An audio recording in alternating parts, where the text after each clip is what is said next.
अगर मैं आपसे पूछूं कि सबसे खराब, सबसे इनफर्टाइल सॉइल कौन सी है, तो आप क्या जवाब देंगे? Red soil, black soil, alluvial soil कि लेटराइट सॉइल? हाँ, इन चारों में से तो डेफिनेटली आपका जवाब होगा लेटराइट सॉइल। तो आइए आज बिगिन करते हैं पार्ट 2 आईसीएसई क्लास 10th का chapter soil resources. So hello and Jai Hind student, welcome once again to your own channel sir Tarun Rupani. और पार्ट 1 मैंने ऑलरेडी अपलोड कर दिया है, आई बटन पर देखें, उस पर भी ज्वाइन कर सकते हैं और डिस्क्रिप्शन पे भी पार्ट 1 का लिंक दिया हुआ है। आज हम करने जा रहे हैं पार्ट 2। तो लेटराइट सॉइल ब्रिक सॉइल की तरह होती है, लाल सॉइल की तरह होती है, रेड सॉइल दिखती है। रेड दिखती है? हाँ, जरा इमेज देखें, आपको दिखाई देगा रेड रंग की एक सॉइल दिखाई देगी। तो रेड कलर का रीजन तो आप जानते ही हैं। रेड रंग इसलिए है क्योंकि प्रेजेंस ऑफ आयरन ऑक्साइड है।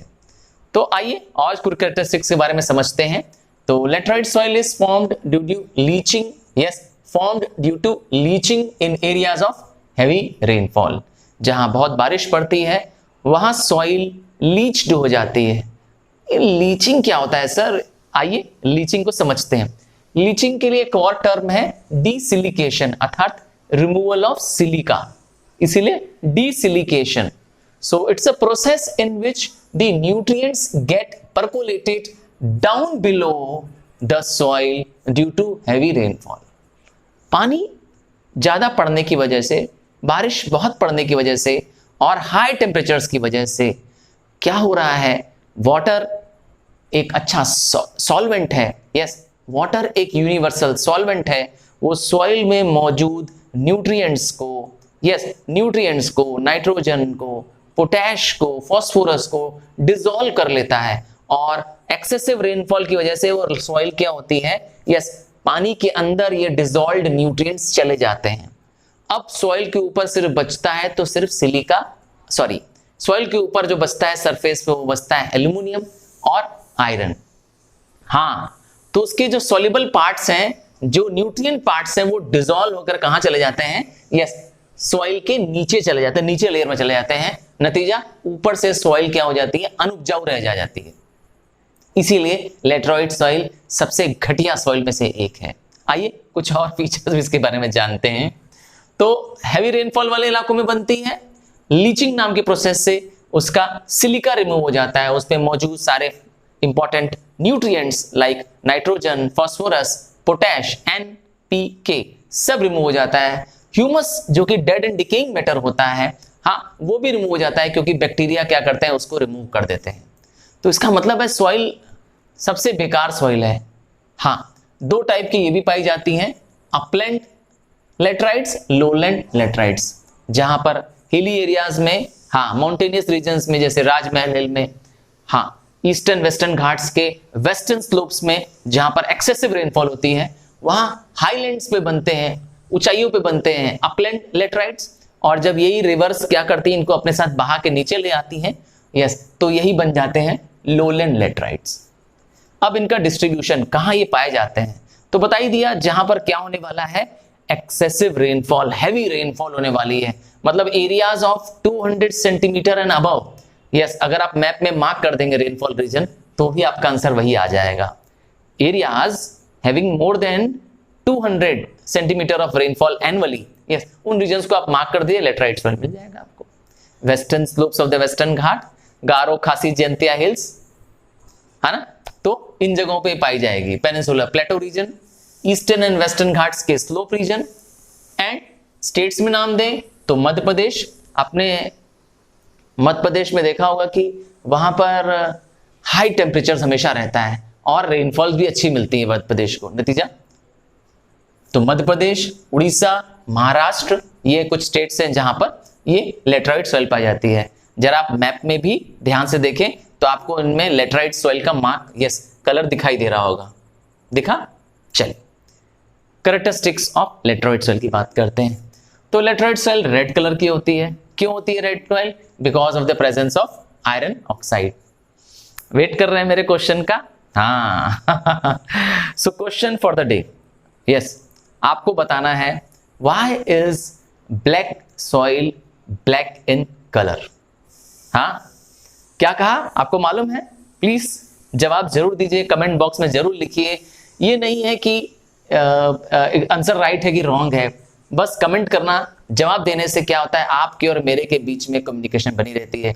मेरी भी कोशिश ये होती है कि मैं सारे बुक्स का, यस आपकी जो कोर्स बुक्स हैं और जो latest syllabus as per the ICSE 2022 चल रहा है, जो सिलेबस है मैं उसको फॉलो कर रहा हूं और इसको सिंपल से सिंपल टर्म्स में, शॉर्ट में, yes to the point precise note मैं खुद लिख रहा हूं। आप देखेंगे ये मैंने खुद अपने ही यस हाथ से पहले ये नोट्स लिखा है और फिर ये नोट्स मैं हैंड रिटन नोट्स आपको हर वीडियो के एंड में शेयर करता हूं।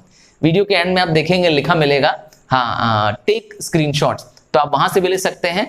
और अगर आपने यस मेरे dedicated group for ICSE class 10th join नहीं किया है सुपरस्टार्स, तो उसको जरूर ज्वाइन करिए। ये एक नो बकवास ग्रुप है, ये व्हाट्सएप और फेसबुक दोनों ग्रुप है, जिसमें मैंने आपके यस सारे चैप्टर्स के वीडियोस कवर कर रखे हैं, उनके नोट्स अवेलेबल हैं। आप जाएं और जरूर से इसको क्या करें, उसका लाभ लें, बेनिफिट्स लें। तो चलिए, रेड रंग की ये सॉइल है क्योंकि इसमें प्रेजेंस ऑफ आयरन ऑक्साइड है और it is porous soil. Yes, बहुत क्या है, मोटी होने की वजह से यस इसमें बहुत पोर्स हैं, इजीली एयर अंदर पास हो जाती है। ये पुअर इन नाइट्रोजन, फास्फोरस और पोटैश, तीनों ही इसके अंदर मौजूद नहीं है। NPK तीनों ही नहीं पाया जाता है, सिलिका नहीं पाया जाता है और इवन ह्यूमस भी नहीं पाया जाता है। अतः सॉइल की सारे न्यूट्रिएंट्स जो है इसमें है ही नहीं। और क्या है, it is acidic in nature and has low fertility. सबसे कम फर्टाइल सॉइल्स में आती है ये लेटराइट सॉइल। तो क्या काम आती है? हाँ, इट इज यूजफुल या it is suitable for even building purposes. लोग जब अपनी बिल्डिंगों में बना रहे होते हैं तो इस रेड सॉइल का इस्तेमाल भी कर सकते हैं। अब आता है क्या क्या क्रॉप्स ग्रो किए जाते हैं, आइए क्रॉप समझते हैं। तो if proper dosages of fertilisers दे दिए जाएं और इरिगेशन फैसिलिटी की जाए तो ragi, rice, sugar cane, cashew nuts, tapioca grow किए जा सकते हैं। आइए अब जो हम करने जा रहे हैं वो यस आपके और मेरे एनवायरनमेंट से संबंधित टॉपिक है, जो हमें हमें हर हाल में रोकना है, और वो है सॉइल इरोजन। सॉइल का रिमूवल हो जाना, top layer of the soil जहां पे सारे प्लांट लाइफ एग्जिस्ट करती है, उसका रिमूवल हो जाना। कैसे रिमूव हो रहा है ना? हाँ, विंड जब बहुत तेज ब्लो करती है तो रिमूव कर देती है। रिवर्स जब फ्लड में रहती है या एक्सेसिव रेनफॉल होती है तो ये टॉप सॉइल रिमूव हो जाती है। और इवन हमारी भी बहुत सारी क्या है, लापरवाहियां, एक्टिविटीज हैं। हम कंस्ट्रक्शन ऑफ डैम्स कर रहे हैं, सिटीज बसा रहे हैं, अर्बनाइजेशन कर रहे हैं, तो इससे क्या हो रहा है, टॉप सॉइल क्या हो जा रही है, रिमूव या वेस्ट हो जा रही है। तो ये सब कॉज है सॉइल इरोजन, सॉइल का रिमूवल हो जाना। तो removal of the top soil by water, wind and human activities called as soil erosion. अब soil erosion by water, waters कई रूप में सॉइल को इरोड करते हैं। आइए हम लोग देखने वाले हैं सिर्फ वाटर द्वारा पहले, फिर इसके बाद हम लोग एक एक करके वाटर के बाद जानेंगे विंड के द्वारा इरोजन किए गए, क्या क्या फॉर्म्स में विंड इरोजन करती है, और लास्ट में हमारे द्वारा किया गया इरोजन। तो वाटर सबसे पहला टाइप इरोजन जो करता है वो है शीट इरोजन। शीट, हाँ, ये जो थिन पेपर है, ये इसको आप लोग शीट कहते हो ना, शीट ऑफ पेपर। तो बहुत थिन लेयर है ना, तो जब स्लोप बहुत जेंटल होती है, हाँ, और पानी खूब पड़ रहा होता है, रेनफॉल बहुत पड़ रही होती है, तो ये जेंटल स्लोप की ऊपर की लेयर, यस, स्लोप की thin layer of the soil क्या हो जाती है, बारिश के पानी में बह जाती है। ऐसा लगता है कि ऊपर की थिन शीट गायब हो गई है, नाम रखा गया है शीट इरोजन। इस समय इरोजन शुरुआत कर रहा होता है, हाँ, जब बारिश पड़ रही होती है तभी ऐसा होता है। तो पहला sheet erosion, it is formed in the gentle slopes, है ना, एंड क्या होता है इस समय, thin layer of the soil is removed. ऊपर की पतली सी लेयर, मैंने बताया, एग्जांपल देके बताया, एकदम शीट जैसे होता है ना, पतला, इस पेपर की तरह पतली लेयर क्या होती है, टॉप सॉइल की, रिमूव हो जाती है। इससे खराब सिचुएशन कब आती है, शीट तो सिर्फ थिन लेयर पर जा रही है, अब इसके बाद का रिमूवल सेकंड का है रिल इरोजन। रिल, हाँ, रिल मतलब फिंगर लाइक, ये अंगुलियां दिख रही मोटी मोटी, है ना, यस, फिंगर लाइक ग्रूव्स बन जाते हैं, गड्ढे बन जाते हैं थोड़े से। तो व्हेन शीट इरोजन कंटिन्यूज, जब यही शीट इरोजन अर्थात रेनफॉल लगातार पड़ती रह रही है और ऊपर की लेयर परमानेंटली रिमूव होते जा रही है क्योंकि एक्सेसिव रेनफॉल हो रहा है, तब क्या होगा? तब फिंगर लाइक रिल्स बन जाएंगे या फिंगर शेप्ड रिल्स बन जाएंगे। ऐसे पतली पतली लाइनें बन जाएंगी, हाँ ऐसी पतली पतली लाइनें बन जाएंगी। और ये डायग्राम भी आप ध्यान से देख सकते हैं, रिल इरोजन में फिंगर लाइक रिल्स आपको दिखाई दे रहा होगा। देखा आपने, डीप फिंगर लाइक रिल्स बन गए हैं ओवर अ लार्ज एरिया, और बड़े एरिया में क्या हो जाएगा? ऐसा रिल्स फॉर्म हो जाएगा। देखा आपने? चलिए नेक्स्ट देखते हैं थर्ड टाइप। अब रिल इरोजन जो था वो शीट इरोजन के बाद की स्टेज है। शीट इरोजन में सॉइल इरोजन कम रिमूव होती थी, रिल में और ज्यादा रिमूव होती है, और इससे भी खराब स्टेज है, इससे भी घटिया स्टेज है जब सबसे ज्यादा सॉइल बर्बाद हो रही होती है, वो है गली इरोजन। आपने चंबल वैली, यस डायग्राम में देखिए, चंबल वैली का नाम सुना होगा। चंबल वैली मध्य प्रदेश में है, हाँ जहां पे डाकू लोग रहते हैं, चंबल वैली नाम सुना होगा, चंबल रेवाइंस नाम करके सुना होगा। हाँ वहां पर सबसे ज्यादा इरोजन होता था चंबल रिवर के द्वारा, और एक्सेसिव फ्लड, एक्सेसिव रेनफॉल की वजह से ये होता है। क्या होता है आइए देखें। Due to the heavy rains and deep gullies, yes rills बहुत गहरे हो जाते हैं और एक बड़े नैरो सा, बड़ा डीप सा चैनल, नैरो नहीं बहुत डीप सा चैनल बना देते हैं, बहुत डीप गली बना देते हैं, विच removes heavy loads of soil. और ऊपर की लेयर नहीं, नीचे तक की बहुत गहरी लेयर ऑफ सॉइल क्या हो जाती है? बह के चले जाती है, बर्बाद हो जाती है। यहां पर क्या हो जाती है? यस यहां पे होती है, यस यहां पे सॉइल पूरी तरह से बर्बाद हो जाती है। यहां पे अब क्रॉप्स ग्रो करना संभव नहीं है, क्योंकि बहुत बड़ा एरिया क्या हो गया? सॉइल का क्या आ गया है? बह के चला गया है, गली बन गया है। यस गली बन गई, इसीलिए नाम रखा गया है गली इरोजन। नेक्स्ट सी और शोर इरोजन। नाम से पता चल रहा है ये इरोजन कहां हो रहा होगा? नदी के तो किनारे नहीं हो सकता, समुद्र के किनारे ज्यादा चांसेस हैं। तो जहां समुद्र के किनारे ऊंची ऊंची लहरें आती हैं, अब लहरें क्या करती हैं? समुद्र के किनारे जो मटेरियल्स हैं, रॉक है, उनसे टकराती हैं, उनको ब्रेक कर देती हैं। और जो रॉक और बोल्डर्स जब सॉइल बन जाते हैं, उनको बहा के अपने साथ क्या करती है? वापस इनटू द सी ले जाती है। तो इसका नाम रखा गया है सी और शोर erosion. Powerful waves remove broken rock material and soil from the shores. Next last type of erosion by water, stream bank erosion. नदियों के किनारे, स्ट्रीम के बैंक्स में नदियां कभी कभी क्या करती है? अपना रास्ता बदल देती हैं, अपना कोर्स चेंज कर देती हैं जब हैवी फ्लडिंग होती है, हैवी रेनफॉल होती है। हाँ इसकी वजह से क्या होता है? जब वो रास्ता चेंज करती हैं तो जिस पाथ से एक तरफ से लोड उठाती हैं, सिल्ट उठाती हैं, दूसरी तरफ क्या करती है? अपना सिल्ट डिपॉजिट कर देती है। एक बैंक से रिमूव करती हैं और दूसरे बैंक में डिपॉजिट कर देती हैं। तो when river change their course during the floods and heavy rains, they carry one load of silt from one bank and deposit it to the other bank. नाम हो जाता है स्ट्रीम बैंक इरोजन। लीचिंग भी इसी का type है।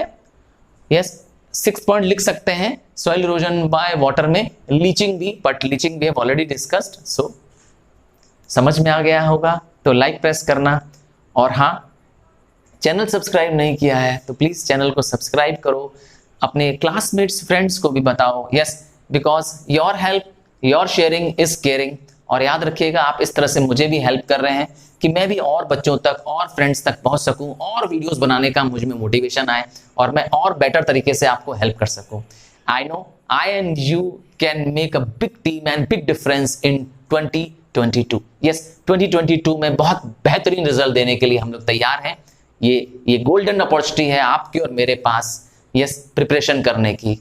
हो सकता है आपका स्कूल से जो पढ़ाई से एकेडमिक लॉस हो रहा हो वो, यस हम कोशिश करेंगे कि आपको वो सारे नोट्स मिलते रहें और आपका एकेडमिक लॉस न हो। So be there with me throughout the year. Erosion by wind, अर्थात विंड इरोजन, तो movement and deposition of soil particles by the wind. Wind कैसे सॉइल को रोड कर पाती है? विंड तो यस, तो जब विंड स्पीड में ब्लो करती है, वेलोसिटी से ब्लो करती है, और आगे क्या होता है? यस सॉइल कवर नहीं होता है, अर्थात वेजिटेशन नहीं होता है, तो विंड क्या करती है? सॉइल पार्टिकल को अपने साथ कैरी कर सकती है। आइए दो तरीके से विंड क्या करती है? सॉइल पार्टिकल को रिमूव कर सकती है। पहला है सॉल्टेशन। हाँ सॉल्टेशन क्या होगा? जब विंड ब्लो करेगी, विंड मूव करेगी और सॉइल पार्टिकल्स जो 0.1 मिलीमीटर से लेके 0.5 मिलीमीटर, बहुत छोटा होता है, 0.1 मिलीमीटर से 0.5 मिलीमीटर साइज के पार्टिकल्स को क्या करेगी, वो बाउंसिंग और हॉपिंग, उछलते हुए कूदते हुए ले जाएगी और दूर ले जाके क्या करेगी, डिपॉजिट कर देगी। हो जाएगा विंड इरोजन, है ना, पर नाम हो जाएगा क्या, सॉल्टेशन। कभी कभी पार्टिकल्स थोड़े भारी होते हैं तो सॉइल उठ नहीं पाएगी क्योंकि भारी पार्टिकल है, हॉपिंग और जंपिंग करके नहीं जा पाएंगे। तब क्या होगा, तब होगा सॉइल क्रीप, क्योंकि ये सॉइल पार्टिकल्स भारी है, रेंगते हुए जाएंगे। तो when wind moves the soil particles greater than the 0.5 millimetre, 0.5 से बड़े साइज के पार्टिकल, 0.6, 0.7, तो जितने बड़े पार्टिकल होंगे उतने हैवी होंगे, विंड को उनको साथ में कैरी करना, उठा पाना क्या होगा, मुश्किल होगा। तब क्या करेगी, तब उस पार्टिकल्स को विंड रोल करते हुए ले जाएगी, है ना, लुढ़काते हुए ढुलकाते हुए ले जाएगी, पर रिमूव जरूर करेगी। यस, कभी कभी ऐसा होता है ना, आप हवा, जब तेज हवाएं चल रही होती, कुछ धूल भरी आंधी आपके आंख में चली जाती, कभी ऐसा हुआ है?